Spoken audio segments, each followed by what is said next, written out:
7:39, approaching 7:40 in Trinidad and Tobago as we look eastwards along Traggery Road via the cameras of traffictt.com. And in fact, as you look further eastwards, you get towards the Queen's Park Oval, just on the left-hand side there, and just around the corner from the Queen's Park Oval is the British High Commission, quite appropriately located right next to the main cricket ground in Trinidad and Tobago. But let's return to our discussion. I'll tell you why. You'll see the connection when we eventually get to our discussion with our guests for our final segment this morning. Because on Monday's show, we focused on Human Rights Day and ending violence against women and girls. Remember the 16 days of activism coming to an end. We had a couple of female activists with us.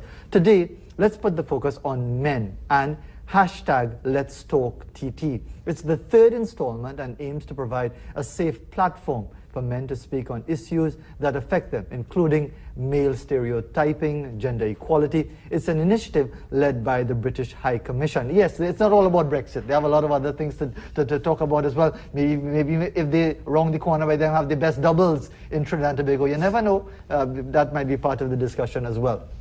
It started in November, this third edition of Let's Talk TT, and we're joined by three personalities to give us some perspective on it, how it's going, how you can be part of it, how you can follow the dialogue. We have, of course, the High Commissioner, Tim Stew, who's here with us to offer some perspective on it, and as well, Amílcar Sanatan, who is the gentleman closest to me. He's a lecturer in geography at the University of the West Indies, and also Jeremy Edwards, founder of the Silver Lining Foundation. Good morning all. Thanks very much for joining us. High Commissioner, just bowl the first ball for us, shall we, given your proximity to the Queen's Park Oval, as to this third edition of the dialogue, what's it all about, and how people can be part of this particular dialogue. Well, thank you, Fazeer, first of all, for inviting us on this morning. Sure.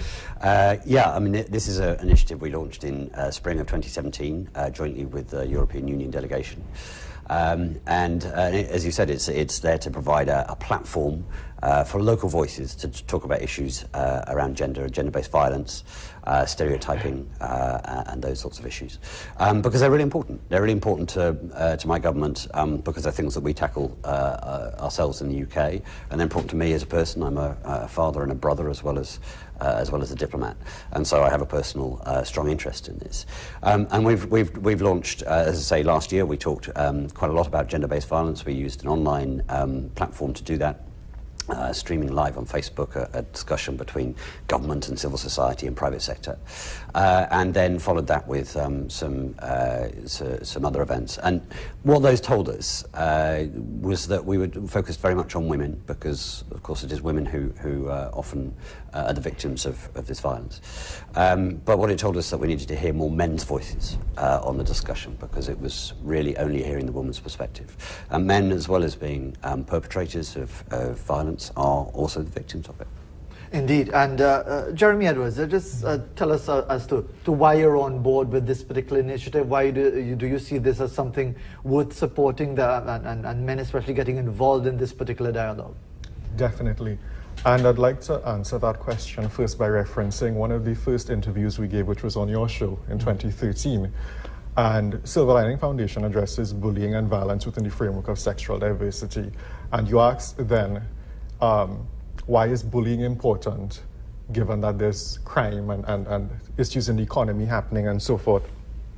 And the answer to that was, young people, in this case we're talking about young men today, face so much violence and discrimination, persecution, bullying in schools, that they aren't allowed to achieve their fullest potential. And when they aren't allowed to do that, allowed that right to an education, then it affects long-term how they develop and how they're able to pursue a career path and contribute positively to society. So that's why, as Executive Director and founder of Silver Lining Foundation, I'm very happy to be a part of this discussion. And it started in November. How has it been going so far as what is taking place, and how have you found the discussion, whatever dialogue is taking place at this stage? It's not enough, because we don't see more men coming forward and talking about gender-based violence, whether they are perpetrators or even victims. And it's, part of the culture that we've created, that men don't necessarily talk about these things. So definitely, while this conversation with Let's Talk TT is a good start, it definitely needs to go further. And we, as a movement, as Amílcar and I were chatting about earlier, need to coalesce a bit more, so that we can get a coherent, more powerful message going forward for men to rally around. At least though, Amílcar Sanatan, this is a step in the right direction. And I know there are other initiatives, there are many other efforts to try to get men and males to deal with their issues and be more forthcoming. From your own point of view, give us your sense of this particular initiative. This initiative is very important because I think we move beyond that binary of the good man versus the bad man. And that is not productive, and we've seen that in terms of as a communication method is not productive, but also as a political approach to say that there are two types of men who hate women and men who also are not violent. What we have done in Let's Talk TT is to talk about men's responsibility, and all men are responsible for ending violence, whether it be men's violence against themselves, men's violence against women, but also male violence against other men. So gender-based violence, we have shown the complexity of the problem and why men must step up to this plate. And because it is such a complex problem, because it is mired in stereotypes, with generations of certain types of behavior and so on, how have you seen, as Jeremy said, maybe there's enough happening, but have you seen the benefits of an initiative like this? Have you seen people willing to open up and acknowledge certain issues on different sides? Have you seen that actually happen? We have seen the benefits. So one of the spheres is like where I teach at the university. We have a course called Geography 3115 around equality and social justice. A number of the students who are men as well, they might have started off as physical geographers, but say they want to advance a pro-feminist way to advance gender justice. When we work with young men, they also say that they don't want narrow meanings of manhood. They don't want to be what happened in the past. They don't want to live in the shadow of masculinity. So the cultural scripts of what tells us to be a man or a society is up for change, but we need many men and to show diversity in age, race, sexuality, but also geographies and background to speak out and to sit down together and say, this is an issue worth standing up for, and you are not alone. High Commissioner Stew, how can people access this information, whatever dialogues are taking place along different platforms and different fora? How can people get involved? So you can follow it online, Let's Talk TT, on our Facebook site, UK and TT, or on my own Twitter feed at HC Tim Stew. But also these gentlemen, and this is the point, it's not really to hear about me, it's to hear these brilliant local voices, people who are already engaged on this issue, and give a bit more profile, and as Jeremy said, sort of coalesce a little bit more, so you can get a really sustained and good conversation going on these issues. Is everything happening in cyberspace? Is everything online, or are there actually events and occasions where people are actually getting together to meet and discuss things? So we've done a number of radio interviews over the last few weeks, pushing the discussion along and debate along through radio too. But Let's Talk TT is a campaign. It's not a one-off event. So there will be more to come in 2019. And from your own sense of it, started in 2017, do you feel that this particular sort of dialogue is achieving the objectives that you and, of course, the High Commissioner, the government, the UK government would be hoping to start that sort of dialogue? It's steady work. As these gentlemen know, they've been doing it all their lives, but it's steady work. But it's getting there, and I think what we're hearing is a much more informed debate as we go along. And as I say, this time, I mean, I've been to lots of gender events which actually turn out to be women's events, and I found myself as, not just in this country but in many countries over my career, as sort of one or two men in the room, and we've got to move that along. We're not trying to put all the blame or all the focus on men, but we need to have many more men's voices out there.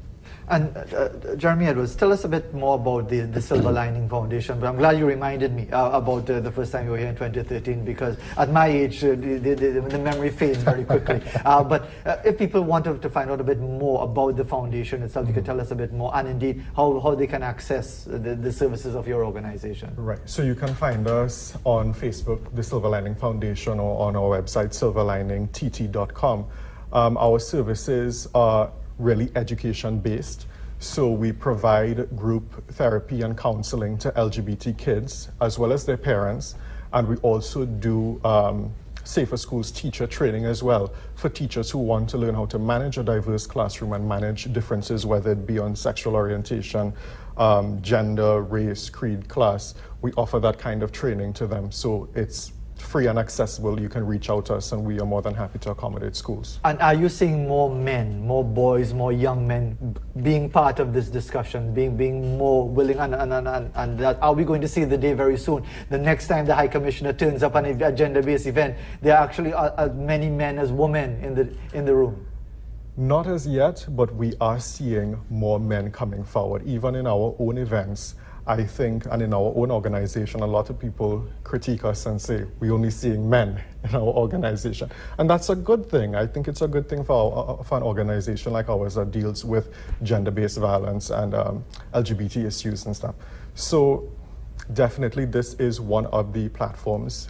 As the High Commissioner said, Let's Talk TT is an ongoing campaign, and we try to incorporate it into our work going forward, and hopefully we can see more men coming forward. So actually getting buff up having too many men in the discussion, which is a welcome turnaround in that sense. But Amílcar Sanatan, from your own perspective, because you are in the university environment, a lot of young people, maybe progressive ideas or maybe seeped in stereotypes as well based on their upbringing. What sort of dialogue is taking place in that environment as far as young men and the whole question of violence and gender violence and all that is taking place there? What's happening in the university environment? I think the two major areas that people are thinking about is, what does accountability mean and what does it look like? Are we accountable to the women's movement? Are we accountable to ourselves? And that is why the Me Too movement allowed men to think about their position. What is our position on sexual harassment in the workplace and so on? But the next part is thinking about male privilege. So even though we try to promote male voices, how do we promote male voices not at the expense of women's development and priorities? So male privilege and male accountability are two important aspects in the work that we do. And getting people at the university is one level, but people think that is just a privileged group in society. The university is made up of young people. We have 19,000 students at our campus from diverse social backgrounds. And that's why we have to work with that important community of people, but also students in secondary school, to empower young men to take leadership in their lives. Yeah, it seems to be too much of an us versus them sort of discussion, which is very much part of the politics as well in Trinidad and Tobago and the UK. Let's not forget in our discussion with the High Commissioner. But we're not going to go into the politics. We'll take a quick break. It's a no politics. They have been warned by the producer. Not even international politics I can touch this morning. We'll be back right after this break with some final words from our three guests.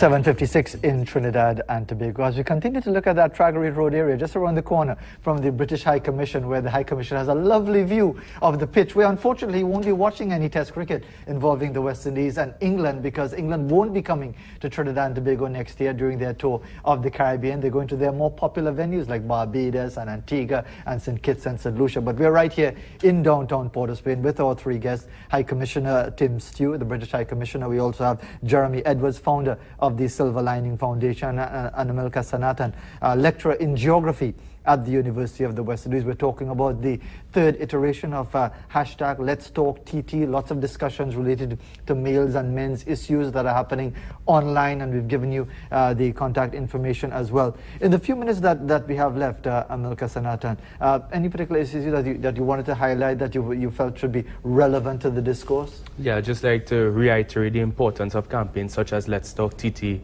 Why? Because we put in the issue of masculinity at the center of discussion. And that has an interplay or a connection to things like marginalization, the hardship people face, that when we say the bigger man in society, not looking out for the smaller man, we are steadily approaching possibly 500 murders for Trinidad and Tobago this year, which should have been up. Maybe we've crossed it already and we don't even know. So I mean, and that'll be up from what we had with 494 last year. And more security and military approaches to it alone does not address the issue of crime and violence in our society. And that is why we need to have serious conversations with men in the area of domestic violence, but even homicides, on why we need to address how violence becomes a marker for our identity. And Jeremy, and I kind of prefaced this when we were going to the break, the us versus them mentality, as if, you know, if you agree to something that is being said that is critical, you are conceding ground to the other side, whoever that other side is. I don't know if you're seeing any softening of that position, or do people still feel, whether you're talking about males giving up ground we're losing out to the women and the women's movement. We're losing. Do you see it happening in that sort of dialogue? And you can see it in the online threads and conversations that are happening. But I also just want to add to Amílcar's point as well, that our research on bullying in secondary schools shows that men especially have a greater proclivity to physical and verbal bullying in schools. And a lot of them don't necessarily have the social and emotional skills needed to deal with conflict in a healthier, positive way. And so this is why it's important for the Ministry of Education and for all other stakeholders in education to deal with this issue, because, like Amílcar says, what happens in the schools can transmute into wider society and end up with the high incidence of crime and criminality that we have. And High Commissioner, as with the UK government facilitating this sort of dialogue, this particular platform, are you satisfied that the degree of reach that it's been able to reach the sort of areas, the most vulnerable, the most inclined towards different types of activity? Are you satisfied with the way it's been going so far? So, Fazeer, you know, we work in a bunch of areas. As Amílcar said, the connection to the security issues and crime issues in this country is direct there. We're working on the hard end of some of those with the new police commissioner and Minister of National Security, of course, and on terrorism threats and so on. We talked about that earlier this year.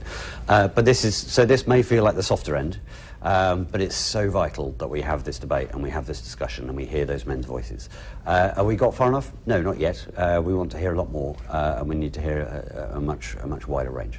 Indeed. Well, let's hope that the discussion continues to be an important one. Let's hope that the High Commissioner could use his influence at some time to get some test cricket for us at the Queen's Park Oval, so he could make good use of that window, just where his office is located. It's kind of pointless without going to all the expense of positioning the window just to watch the cricket when there's no cricket at the Oval.